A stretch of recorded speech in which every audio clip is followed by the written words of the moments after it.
शामिल करते हैं ब्रेकिंग न्यूज। हसन अब्दाल एबटाबाद मोड़ में तेज रफ्तार डैम्पर हादसा का शिकार। हम आपको अपडेट करते चलें कि हसन अब्दाल एबटाबाद मोड़ में तेज रफ्तार डैम्पर हादसा का शिकार।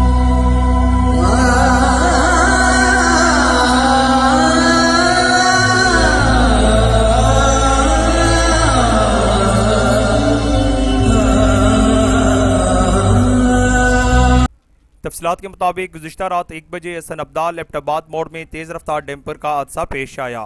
टेक्सला से आने वाला डैम्पर संजवाल रेत लोड करने के लिए जा रहा था कि ड्राइवर की आंख लगने से गाड़ी काबू से बाहर हो गई और पेशावर रोड से जाते हुए सड़कों के दरमियान लगे जंगले की रुकावटों को तोड़ती हुई रेस्क्यू 1122 की दीवार से टकरा गई। इस हादसा में किसी किस्म का कोई जानी नुकसान ना हुआ। डैम्पर को निकालने के लिए क्रेन मंगवाया गया। ड्राइवर और क्लीनर मुकम्मल तौर पर बच गए। हमारी डैम्पर यूनियन के मालकान से दरख्वास्त है कि खुदारा डैम्पर ड्राइवर्स की 8 घंटे की शिफ्ट की जाए ताकि ड्राइवर तब का नींद मुकम्मल कर सके और आइंदा किसी भी किस्म का जानी और माली नुकसान देखने में ना आए। कैमरामैन सकलैन अली के साथ कैसर दिलावर जदून, शनासा टीवी, हसन अब्दाल।